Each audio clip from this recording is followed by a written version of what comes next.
Good morning and welcome to another episode of the Hardscape Huddle. Today I am greeted with guys from Techo-Bloc.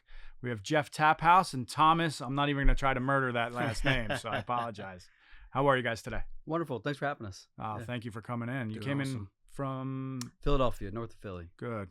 So And I had a long commute, 15 minutes away from Marlboro, New Jersey. yeah, that's great. Good for you. Well, you get lucky. So today we're going to talk about some interesting things that are happening in our marketplace throughout probably the country, I would assume. Mm-hmm. And that's going to be hardscaping in the commercial environment. And you guys are the commercial reps for Techo? Yes. Territory sizes? Yeah, so I'm based in New Jersey, but obviously I cover New Jersey, New York, up until upstate, mostly all of Pennsylvania up until Pittsburgh. And I was Go covering Steelers. Yeah, go Steelers. I'm a Jet fan, so. And then I was covering Delaware, but as soon as we expand the team, that'll go to the new rep in that area. Yeah, to Thomas's point, I've been with Techo-Bloc 10 years, but joined the commercial division as the first U.S. commercial sales manager 3 years ago. So since then, really ramped up, really seen a lot of growth. So we're hiring new positions. So Gotcha. we hired a new position in D.C., so that person's going to do Delaware instead of Thomas. His pipeline's growing where he is, so New York City especially, and we're able to kind of make those territories smaller as we've grown. Mm-hmm. So stay more focused on that territory. yeah, it's a big market. It's a lot of opportunity, and it takes time to build through the right way. Relationships with specifiers and general contractors and developers, and so we're seeing a lot of good results lately. And the U.S. is a big market, so For sure. I travel a little bit, but we do have commercial jobs in California and Texas and Florida and the Bahamas. Ship product to St. Thomas this year, so Wow. it's been a fun ride. So yeah, it's a Well, good we need to go opportunity. check that place out. We already have a job site visit scheduled now. January. That's outrageous. All right, good. I guess you barged it. Yeah, the Port of Miami. Yeah, Okay. shipped to Port of Miami. So Oh, wow. Good for you guys. So you guys are getting around. I got to ask the biggest question. What is the biggest commercial project you guys have worked on, or most creative maybe? Yeah. I'll take that one first. I think for me, the biggest one is New Jersey Performing Arts Center. I wouldn't say it's probably one of the biggest ones we've sold, but for me, it's the most high-profile job. Okay. Right. Yeah, thousands of people see that. Performing Arts Center is not only super important to New Jerseyans, but super important for people in New York, Pennsylvania. Mm-hmm. People travel to go watch, performers, a lot of dance shows. So that to me was super important, and that process was actually really interesting. We had to do a ton of mock-ups. There were a lot of competitors involved in that one, so we came out victorious, I think, due to Techo-Bloc's innovation, right? So the biggest thing was colors, right? Getting the right blend of colors to match the building. Shale gray achieved that color for us. Okay. Because they were looking to get a good high variated color, right? So shale gray was perfect in terms of giving those dark tones with those light tones, and they only had to choose one paver for that color, whereas before they were looking at 5 different shades of gray From other manufacturers.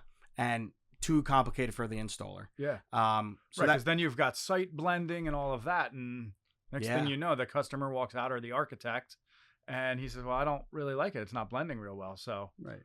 Well, in commercials, some people said that we needed more solid colors, which we hear that, and we're doing that. But the blended colors look more natural, and they have their place. Yep. And in this situation, it was for a design thing, a durability thing. yeah. Super high traffic location. Yeah, for the colors thing, I'm going to go back to that. The shale gray was number one. They wanted a nice dark color to contrast that, but Onyx Black was a little too dark. So we actually entered charcoal in our Westmount product, which ended up being custom, which they were okay with, which was nice. And then they wanted to have that brick feel, and I think Techo hit this color on the head, was Merlot, right? So the combination of the double herringbone with the pepper in of different colors was definitely unique and definitely a little challenging for the contractor. However, but it still stayed to the original aspect of what they had originally, but also pushed the expectations for design for that area, for that basically large space area. right. So yeah, I mean, NJ Pag number one, like for those points I said before, but I just think for what it's going to do for the community in Newark. Yeah, I could show a photo Yeah, of it. I was going to say, actually. Jeff, do you have any Let me pull up slides of it? So you can see the blend here. This is the mock-up. Now, Merlot was in R&D for years. I was sending red pavers from all over the country to our R&D team, and they wanted a full range red, so something that looked good with any color brick. That was a modern or innovative twist on a traditional color. And the brick style look, it's not a 4x8. This is less than 3 inches profile, so it gives a little bit more of a traditional but modern feel, like an upgraded or updated feel to it. But the double herringbone, like Thomas said, just laid out really nice. Still great for high traffic. There's some roadways involved in here. It's 80 millimeters, so Future Green out of New York City specified us, and they're very hands-on. They're very detail-oriented, and they laid out every single. How many square feet are we talking about here? We're talking, it was around over 30,000 square feet. Wow. And counting. Yeah. So. No machine install, huh? Not in this one, no. We talk about cost savings measures, and when you blend colors like this, you can't machine install. Yeah. So there's a different labor rate, I think, for something this detailed, but turned out really nice. Yeah, they would have loved to machine install. This was awesome. I mean, they had a ribbon cutting ceremony where Governor Phil Murphy was there. They were on TV, News 12 specifically. So. And then from start to finish on your end, Thomas, how long did this process take? This project specifically was probably in the works as long as I've been here. So I've been at Techo for going on my 4th year. They originally had another manufacturer listed on that 4 years ago. But however, as they were going through different options and V options originally, right? Because originally they were going to go for natural stone or granite, and the cost was just astronomical. Yeah. So like I said, this has been in for 4 years, and it's kind of cool to see this come to fruition. As you see the renderings that were done, a lot of time was spent on this. It's funny. We're a big data management company. We like to track our efforts so we know how to recreate our success. And Thomas and I looked at this project. We looked at the audit history in our CRM and the amount of interactions that he had. It was over 350 and counting, I think, with over a 3.5 year period of between emails, phone calls, on-site meetings, engineering support. Future Green had a lot of questions about, we had to do custom technical data sheets for them. There's just a lot of little details that they didn't want to make sure were missed. And so a lot of work. So for the average listener, that means 2 things to me, right? I distribute your product at Staff of Stone, but you never gave up on the project, right? And that's kind of big. Do you guys sold this direct or through a distributor? This one did go direct only because of the competition with selling it direct too. Yep. Yeah. So sometimes when you sell through a distributor like myself or many other, you think you got 800 others, but we need a guy like Thomas or yourself, Jeff, that stays focused and ambitious to get that project. Right. We don't always have those, the time or the resources to stay focused. So, and I think that's what Techo-Bloc, it seems like in this commercial market at least, is doing differently than everybody else. Well, trying to lead with value, and at some point it's one of those, we're a little bit newer to the commercial world, and so we're building trust and rapport with specifiers and contractors and trying to get these flagship projects. And once people see the durability and they experience the service, then that hopefully is going to be a flywheel to more projects and more opportunity for everybody. So when we talk commercial, we're not always talking 30,000 feet, correct? Yeah. I mean, just before we walked into this room, we were talking about a larger wall project, right? Yeah. But some guys would say that's huge, and it was about 3,500 square feet of just wall. Yep. And others wouldn't even bid on it because it's too small for them. So I think commercial has a uniqueness about it where it can be a couple hundred feet in a retail shop or strip mall here in New Jersey, or something outrageous like this. Well, the long range, high profile spec projects versus what I kind of refer to and what you're mentioning is like those niche commercial, like the brewery projects and the wineries and the hotels and renovation projects, not the new construction. And there's a lot of change happening, I would say, and trends in the way that people are building amenity spaces for commercial properties. And so let me ask you this, since you just segued into it, what's hot right now? Well, what are architects speccing? They want durability. There's some projects that it really just has to go with the story too. As far as the trends go, like you're getting into away from just utility use, right? It's not just a pavement anymore. Yes. It's not just 4x8s everywhere. There's more intent on the design. People are using creative license and trying to make it more interesting. The amenity space concept is huge in commercial real estate, especially condo developments, even larger single family master plan communities. They want amenities. Now, the trend with commercial real estate developers is that they're actually spending less on interior amenities and more on exterior amenities.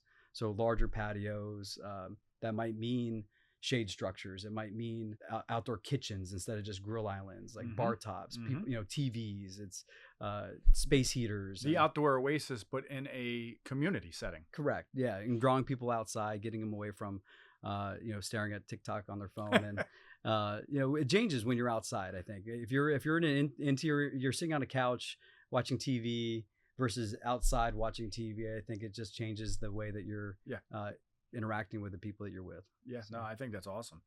Any specialty colors we're seeing? Give me something on what we're working on. Yeah.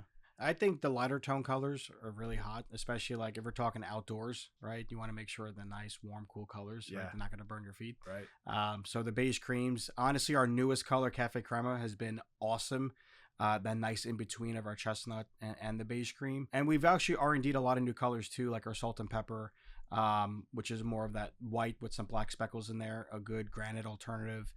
Pure white, we have a pure white paver now, right, in our industrial series that we're starting to see a little bit more traction on in terms of like those outdoor areas, especially rooftops. To Jeff's point with amenity spaces, it's getting those people to go outdoors, right, and go enjoy that. So a lot of these mixed-use residential areas, they're strategically building, right, especially if it's brand new construction, they're strategically building, especially New Jersey, to be centered around train stations, to be centered around grocery stores, right? Just so that's easy accessible for them to go in and out of, but also at the same breath, like maybe don't leave, right? Maybe have people come over and go experience the virtual golf simulator indoors, or go outside and go host a barbecue, right, on a roof deck where there's gorgeous pavers or gorgeous walkways. So we've seen a lot of that stuff, and especially with the architects. I think one of our newest collections is the studio collection, where it's a shot blast, stencil shot blast design on our slab that they almost feel like it's customizable. Well, also, it is. It is. Yeah. And getting back to your colors, I apologize for cutting you off, but the new silver color, it's very nice. Yeah, silver granite and granite alternatives. Tom mentioned it earlier. There's still cost-saving measures in commercial. People still want a good value, and they want durable products that simulate granite. And so if you can provide them that and they get the feeling that it's going to hold up over time, and they get that exposed granite look, or just that sort of peppered in or sort of salt and pepper look, the silver granite's a great product for that. And it does translate to residential, I think. It's just a good alternative that's lower cost. Yeah. And easier to install than granite as well. Well, and I think, and you're talking about durability, and a lot of these commercial architects want durability, right? And when Techo first hit the market many years ago, their biggest selling factor that for distributors was salt resistance. Yes. And I think a lot of us either forgot about it or didn't focus on it as much. And when an architect is viewing, the Hardscape Huddle or what have you, and we need to kind of get back to that, years ago, I saw clips of, Techo-Bloc in Canada with mounds, literally tons of salt for ice melt in the wintertime, just piled on top of the pavers. Yeah. And, you question Paver Pete about it, and he's like, no, it's going to be fine. We're very, very durable. The density ratings are very, very good for us. Absorption is very low. And I think that's kind of, to your point, if we can replicate the granite in your mixes, or, a terrazzo look and things like that. Well, terrazzo is a new product for us. It's recycled marble, polished. We grit it for slip resistance, and then we seal it. And so it being very popular on the interior. So we talk about trends. So terrazzo's very well used on interior design, and there hasn't been a whole lot of options especially not on the East Coast, for a quality winter resistant terrazzo for the exterior. And so it is unique to us in that way, and it's been in R&D for a long time also. And when you are using recycled marble instead of granite, there's some granite in it as well, our typical mix, but the density changes, things are different with it. So we wanted to make sure it would hold up. That's where all of our extensive testing went into it. But yeah, I think that's a unique product. And that's out this year, I think, for the first time, correct? Yeah. And there's a mineral white that's very high SRI, meaning solar reflective index, and just very cool to the touch. And it's a whole collection, right? Yep.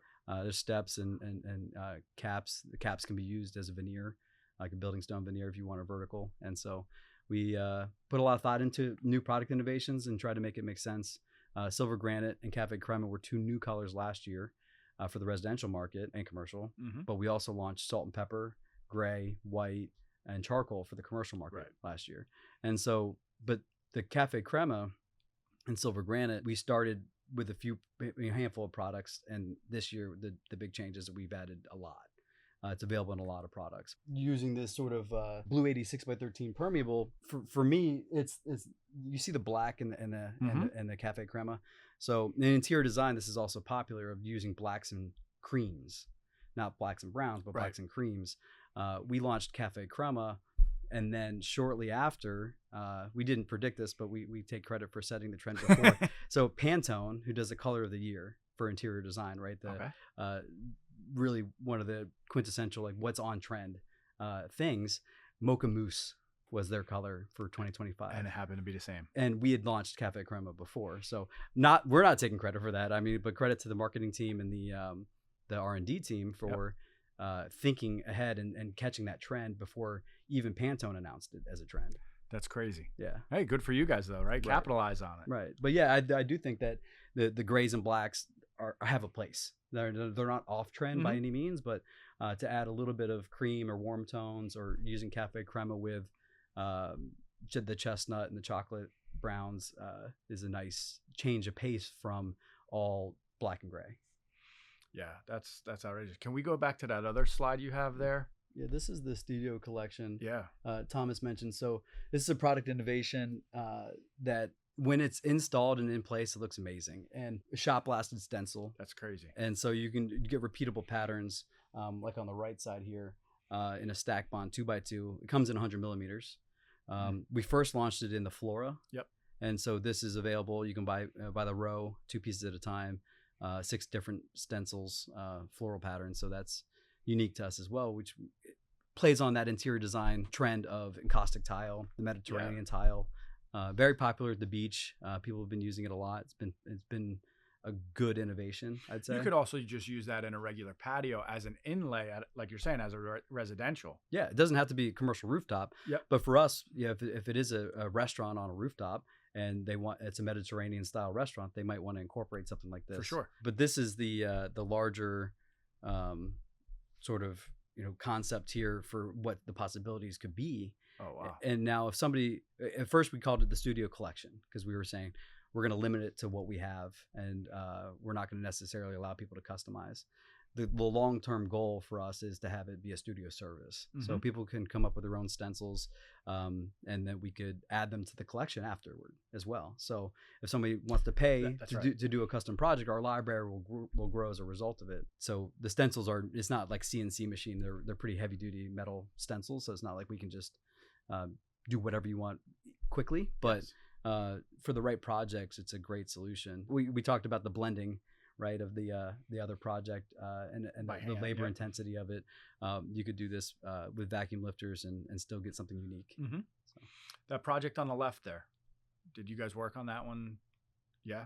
No. Well, so I can show you a couple things, and we play this game with architects a lot. So something that some people have heard or know, but not everybody's aware of, is that we render a lot of projects. And so, but not the normal, we actually pay a movie studio graphics company to do our graphics. That's outrageous. And so they look so real that people say, I want it, and they want to build it. And so as we launch new products, the challenge was always, we don't have any pictures to show it. We don't have any ways to inspire people with the possibilities. So we did actually both of those. The Cafe Crema Blue 80 was also a Really? rendering. Yeah. So Wow. this is a rendering. You would have never known. No, we play this game with in our lunch and learns with architects all the time. We do this real or rendering game. This is Triangle, which is a newer innovative product. So shape is also something that we felt we needed to offer more shapes. Which one's real? There's one real in here. I'd say the real one is the project on the right. So it's actually the center one. Okay. Is real. So Triangle Paver is works with the Industrial Collection. It's two triangles equal a 12 by 12. And so we wanted to show how you can just use it in a plaza application, kind of more random dispersed. So we rendered that. On the right side, we wanted to show how it would work with our 900 series, 900 by 300. So there's actually two colors of triangle in that photo, black and beige. And it's a modern herringbone. So Really? you think about a herringbone pattern, but look how modern that herringbone pattern is. It's unreal. It's the possibilities of doing herringbone patterns so you still get that traditional feel, but it's so unique and it's so modern. And that's really what we're trying to accomplish with not just the product innovation, but the inspirational images that we create and pay for. This job here in the center was also developed from a rendering. We did a mosaic for it, and we had the CAD file created before anybody ever built it. So we made it easy for the architect to just go ahead and say, look, here's an idea. We have the image. We have the SketchUp file. I can render an actual image of what the concept's going to be, because Techo-Bloc's Designer's Toolbox provides that. Yep. But then it got built. And this is in New Jersey. This is a March construction project. Yeah, shout out to Bowl Engineering for the coming out with this design and trusting us and pushing the limits as well. So this is North Jersey? Yeah, Flemington area. Oh, okay. Yeah.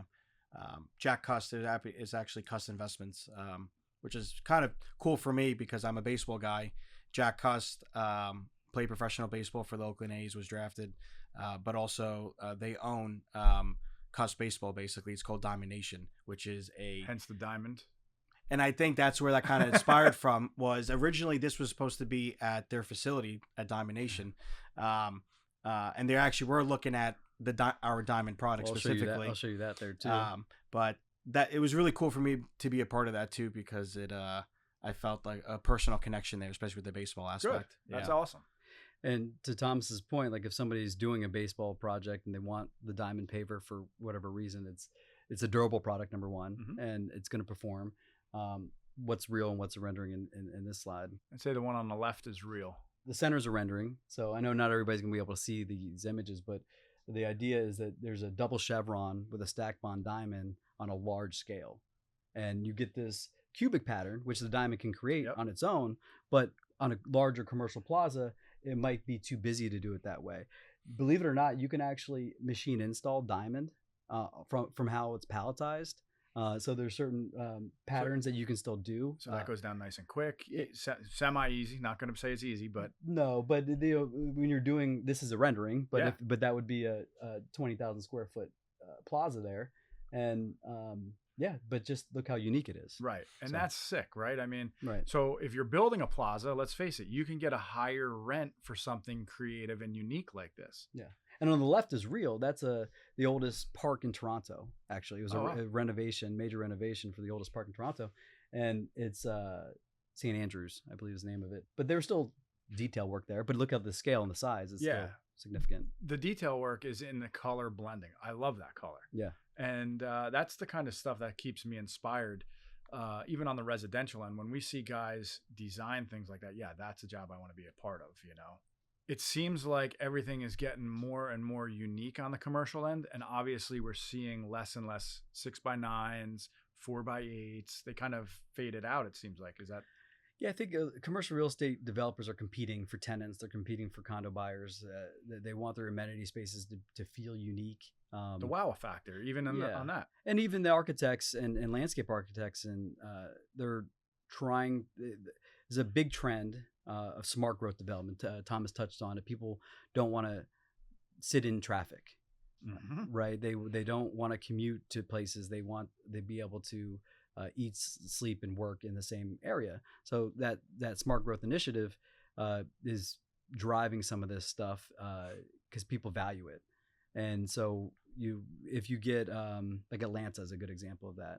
they did the big Beltline renovation. There was more bikers being hit by cars in Atlanta. No, I'm not joking. Wow. Than any other city in the country. And so it was not walkable. It was not pedestrian friendly, whatsoever. You couldn't access the city on bike.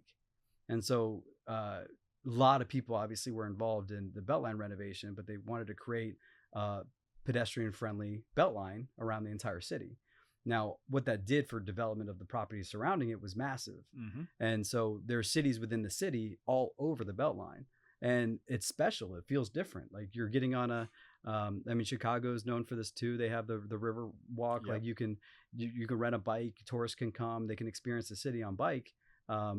Way different than they would if they had to get in a cab and sit in traffic like they do in New York City or some other cities that aren't pedestrian friendly. Now there's transit, but transit's different than going, having it be pedestrian friendly. Well, I mean, from even just those renderings to what you guys are seeing, it's almost as if, to your point, Jeff, is we're getting more and more tourism friendly as well with streetscapes and what you're explaining.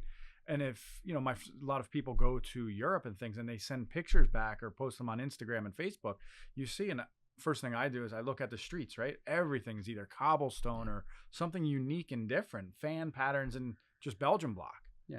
If you can visit a city without renting a car, it's a value, especially because the parking garages charge you $40 a night or whatever.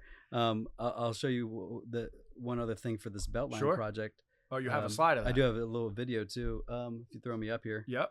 This is a project along the Beltline, spec'd by Kimley Horn. This is one area. This isn't two photos. Right. This is just one area where they really wanted something unique and special. And then here's the video of it. Unique and special and an install nightmare. Some would say. But color blending, and you'll see kind of the scale, the obviously office buildings. Two colors. There's more than that. Yeah. There's a lot of different things happening there. There's some Granite Techs in there too. Okay. Different textures. Yeah, this one was really cool. But look at the seating, look at the space. Yeah. People are gonna, there's swings and stuff like that. It's a little pocket park concept is also big. The way they activate it, giving people more community spaces, so that they don't have to rent out places. So that's yeah. And getting back to the density and all of that, that means when more and more people go to these pocket park settings, bubblegum, soda, things like that, and kids, let's face it, kids are spilling stuff all the time. It's not going to absorb and it's going to stay cleaner longer. Yeah. Well, I think that's what we're starting to see more is more pavers, right? Mm-hmm. Because of that. The different colors, different textures, right? To kind of bring out that design and especially the Granite Techs in this specific area, it's a little more grit, right? It's a little more rougher.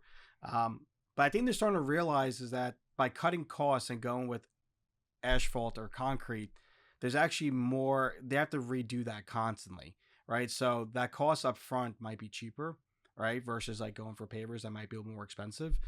But I think a lot of the developers are starting to see, well, time is money, right? So if I get hairline cracks here, I have to now cut this out, get a guy to come redo it. And it's just the constant redoingness of the concrete or asphalt or repouring and then waiting for the weather to be right? Because at least with pavers, you could still install in colder weather, right? Mm-hmm. So, and once you put it down, you could walk on it, right? As long as everything's set, poly sand's in. But with concrete, you got to now block off an area. Now you have to veer people away. And we all know, especially in public spaces, veering people away is not easy to do. No. They see caution. They say, I'm going to go right through the caution. Yes. They don't care. Yes. So let's talk about something you just brought up is the developers. Okay. This particular project isn't, and the rendering of the Blue 80 was permeable. Mm-hmm. Are we seeing more of a trend of that? Yeah. So Thomas covered it. Asphalt's popular everywhere because it's cheap up front. Yep. It's easy to repair, so to speak, unless you can't get somebody to come out to do like the 4-foot walkway. And I was with some people in Fairfax County last week while I was traveling to the Maryland area, which is the Chesapeake Bay watershed. And so permeable pavement's very big in the Chesapeake Bay watershed around the Washington, D.C. area. Okay. And we're seeing that whether it's mandated or not, there's a cost benefit to it. And so because it's been mandated enough, people have educated themselves. They understand how to do it and how to maintain it. People were scared of it for a long time because of maintenance. Now, the project I'm talking about in Fairfax, they said these are property managers for a headquarters for a bank, and they said they selected Antica for a permeable walkway around their headquarters because they didn't want to have to hire an asphalt company every couple of years to come out and resurface it. Yeah. And so this was going to be lower maintenance for them, and it looked nicer, and it performed better in winter maintenance. Less risk of black ice, refreeze, people water's falling, draining through. skidding. Yeah. So in the northern climates, you can't do poured concrete. It cracks faster. So steel reinforced poured concrete is still popular in the south, but anywhere north of New Jersey, where you're getting a lot of deep freeze thaw cycles, you're really looking at asphalt or pavers. Yeah. You're not really considering poured concrete. And so, or you did, and you as a mistake, and it heaved, and now you have trip hazards everywhere. You got to send a guy out with a grinder to try to fix the sidewalk. And you probably see them in your town, right? Everything buckles, and now they're coming around spray painting them orange to, hey, we got to grind this surface down. It happens a lot. Funny enough, at Monmouth University, they did a test pad. This is before I even worked at Techo-Bloc. They did our Mister product. Okay. And then right next to it, they did concrete, right? Permeable concrete. They've had to redo the concrete. I can't tell you how many times. Our Mista, they've done zero maintenance with it, and the water's still draining perfectly through the joints. When I went to go visit it, right? So it's been down 4 years, 5 longer. years? Okay. Yeah, definitely longer. Probably closer to like 7 or 8, potentially. I think the funny part was that the concrete was clearly failing, right? It was clogging itself, and it was during the winter time. So think about it, right? You're at a university, you have thousands upon thousands of students that are walking. You can't have anyone trip and fall, right? There's a lawsuit pending right then and there. So the amount of salt that they're putting on it's a lot. So for one of the main reasons, our products, especially in the northern climates, being de-icing salt resistant, but also in a permeable setting, it's more efficient, right? Think about all the ice that's on top of it. Now that water will just, once it's melted, will flow right through the joints. Less salting that needs to happen. And so you're saving money. Saving money. So regardless of your feeling on sustainability or climate action or politics or any of that, from a utility standpoint, it just makes sense. Yeah. It's less property management. From an environmental standpoint, though, you do get benefit of the salt water going into the aggregates, not going into the stormwater. For the local municipality, they have to treat all that water, all that runoff that's covered, all that salt laced runoff needs to be treated. It's coming out of the taxpayers' dollars one way or another. Right. So if you can reduce the amount of salt, forget the fact that it's choking out waterways and causing downstream erosion and all those negative benefits. So you can't swim in most ponds and lakes in the mid-Atlantic because there's toxic algae bloom and everything.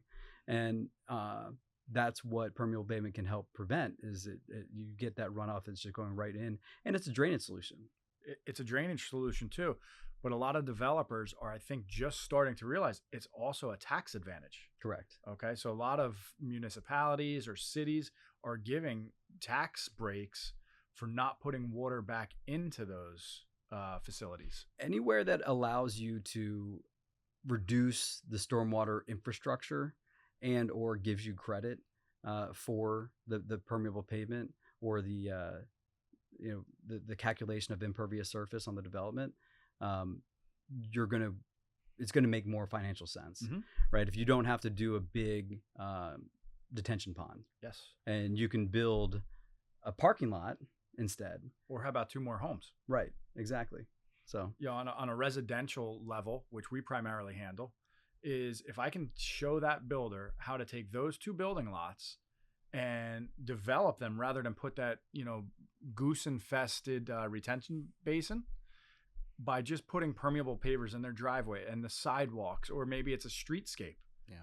Okay. And then, the average home in New Jersey, I don't even know where it's at, but it's not cheap. So if they can utilize that land for 2 more pieces or 2 more houses, or, in bigger urban areas, maybe it's another condo complex or apartment building. Yeah. Or like you said, it's parking, right? Yeah. Like, parking is always an issue everywhere, and detention ponds take up a lot of space. And so if you can just give people better parking, and people, every condo only gets one spot. Oh no, that's not going to work. We need 2 spots. And so that's a big factor, I think. And as far as LEED certifications and sustainability and trends on government support or whatever kickbacks or advantages you get for doing it, it's very new. Yeah. I mean, Thomas, we talked about this. Is they used to do LEED certifications for buildings, and only 10 years ago they launched sites for where you could LEED certify the environment around the building. Really? And so it's only been 10 years. It's only been 10 years. So 2015, the American Society of Landscape Architects, ASLA, transferred over their rating system that they created to U.S. Green Building Council. And so 2016 was the year they launched LEED accreditation for cities and communities. Okay. So sites allowed you to actually get credit for the parking and the landscape around the building, but then more importantly, the local government was now able to actually take credit for the sustainability of their entire city. Wow. And their entire county. And now DC, where I'm from, I grew up in Northern Virginia. Washington D.C. was the first LEED certified city in the world. And that was only in 2017. Yeah. So 8 years ago. Exactly. And now there's about 125 cities and counties in the country: Arlington County, Virginia, Chicago, Boston. There's a few other big cities that have worked on documenting their efforts to be sustainable and give credit to developers, be pro-development, but also manage their stormwater smarter. Yeah. And so are any of these projects holding back creating a retention basin underground and utilizing that water, a rainwater collection system? There's one in Boston that I believe it was, we didn't do the pavers there. It was just more of our skyscraper was there. It was a nice little garden area, and they had a waterfall, and they kept reclaiming their own water. Right. And it was a nice little park for people to walk through, given in the area. But yeah, we're starting to see a little bit more of that, which I think is awesome, right? It's great for the environment. It's great and I think people take notice of that. Well, I think that's where you have to look at the soil composition, and you say, okay, there's heavy clay soils, or you don't have the infiltration that you want, so maybe you should be reusing it. Or there's such things as water treatment trains, so you might be piping that water down into a rain garden somewhere else, but it's helping irrigate those plants as well. And so, or it's channeling to a bioswale where you don't need to run irrigation anymore, because or you run it to an irrigation system. Yes. So you're not, using the city water or whatever. I think there's a couple of those down near Baltimore somewhere, maybe just outside the Inner Harbor. Yeah. Where they collect the water, then they irrigate their lawns and things like that. And it's really not that complicated. People make it sound complicated, but you could literally just do a pond liner, encapsulate the water, run sump pumps, and right to the irrigation. It's not like you have to change the cost structure too much. Right. And you got, I think they were pressurizing it as well. This way they got good pressure coming out for the irrigation. But so let's talk a little bit, and we may scare some listener or viewers off because they don't think they can handle commercial projects. Sure. Okay. But the truth of the matter is that first photo up in Newark, that looked like it was on the same standard base, right? It looked like maybe a concrete sand. Yeah. Okay. So there's really, on the installation factor, there's nothing different. Is that correct? No, really nothing different. I think our engineering department does a really good job, right? And I think the contractors, sometimes they get scared to go see like a big space. But we have the support where I think we're different from a lot of manufacturers that, one, our reps are very hands-on, right? And I think you know that from the residential side and a little bit from the commercial side with me, right? We're very hands-on, right? So we will be on site. We have a lot of support, but also we have support in the back end. Right, we will do custom details. We will go through stuff that's not in our spec book. So I think number one is contractors, don't be afraid of it. You could come to us for the support, and we will help in accordance with the landscape architecture firm or the engineering firm as well. But most of the time, it's really just the residential scale, just bigger. Yeah. Right. I think it might even be easier than residential because there's a plan. Yeah. Somebody has the vision rather than you meeting with the homeowner and them saying, "Okay, here's my backyard." There's actually a lot of really high quality residential design build companies throughout the country that have reached out to our team in recent years to say that they want to diversify a little bit. One of the more prominent ones is Jack with Imagine Design Build in Michigan. And he just met with the mayor of Dearborn and said, they just connected. He came to his event. He wasn't even the mayor yet. He was a friend. He's like, I'm running for mayor. When I'm mayor of Dearborn, Michigan, I'm going to hire you to renovate these 2 parks that I've been just dying to renovate. You should, I don't have the slides, but anybody should go to Jack's Instagram and look and follow that story, because he was only residential. He's in our catalog a bunch. He's a big Techo pro, big Techo user. This is his first commercial job he ever did. And it was just from networking, just being in the right place at the right time. And willing to make that jump. And for me, what the lesson for everybody that I want to impart is that these people are hiring design firms. And so if you can provide the design and construction plan yourself, there's a value there. Yeah. There's a lot of bureaucracy, don't get me wrong, and layers to commercial projects in some cases, but there doesn't have to be.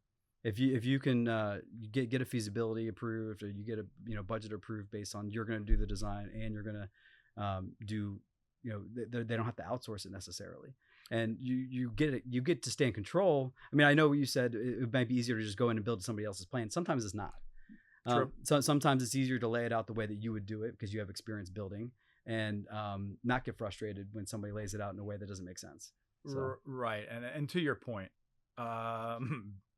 most of these contractors, myself included, and I'm sure you guys, is they build it in their head. How am I going to lay this project out? How's the pattern going to match out? And their site changes. Yeah. So if like you're saying, if you get somebody else's plan, the elevations don't always match up, but getting back to Thomas and the Techo support, again, going back to before we walked into this room, right? We're looking at a wall project here in New Jersey, and what I didn't realize is your support staff had already broken down that plan. Yeah. So kudos to Techo-Bloc and the back office. And I was just able to, send that to our contractor. That was some good luck too. That we No happened doubt. to be bidding the same project. Yeah. There's some times where unfortunately I don't have the plans in front of me, or I haven't gotten, our team hasn't looked at that yet, or it might be the first request. But for that being said, the support is there, right? So I think if you ask, right, you'll get it. And if people don't ask, then you don't know, right? So when in doubt, just ask, right? We do a really good job. And specifically for that, we will go as far as to have, creating a Teams meeting on virtually with their engineering department, with the contractor, with the engineering firm, with the landscape architecture firm, or with the dealer. Right? Like, it doesn't matter who it is. If someone needs the information and wants the right information, we do it the right way. We're not just going to be like, hey, submit us paperwork, right? And we'll take a look at it. We'll get back to you in 5 business days, right? Now, listen, there's some sort of that, a little bit, right, to some line, but let's have a conversation about it, right? So, and I think we do a really good job setting up those meetings and setting those expectations, and really just being super professional about it. How do architects, contractors, how do they get in touch with yourselves? I guess the beauty part of Techo-Bloc is you could contact us really anywhere from your phone, right? Specifically, super easy. But website would be a great way to start if you're looking to find the right person to get in contact to. Yeah, we have a find a rep page. Yep, find a rep page on our commercial landing site as well. I'm on Instagram, Techo_Tom as well. So super easy. Send me a message. I'm pretty well connected with a lot of people in the area since I've been here for about 4 years. But if you don't follow me, give us a follow as well. And all my content information will be either on the website or on my Instagram page in terms of email and phone number directly. Yeah, we're both also active on LinkedIn, so Yes. Look us up there. And I'm at Techo Taphouse. Something that I always give Paver Pete crap for is I still have more followers than him for now. But Ryan is a big help with helping elevate my marketing skills too. So anyway, I'm there, I'm active, and tag me, I'll repost your stuff. I'm happy to give exposure. And we're around. At the end of the day, we want to come in for lunch and learns. We want to support and educate, and see us at local ASLA events. We do New Jersey ASLA. We're big sponsors of the New Jersey ASLA show in Atlantic City every January. Okay. Yeah. For anybody local. But we travel around. I'm going to Colorado next week for a big trade show, so just try to follow us on LinkedIn, and we'll post all of our events that we're doing, and you can catch us at one of those events. Sounds great, guys. I thank you very much for you guys have a full schedule, and you took the time out to come to a little show like ours. I really, really appreciate it. No, it's awesome. Thank you. No, we appreciate you having us on. Thank you. Thanks for tuning in to another episode of the Hardscape Huddle. Take care.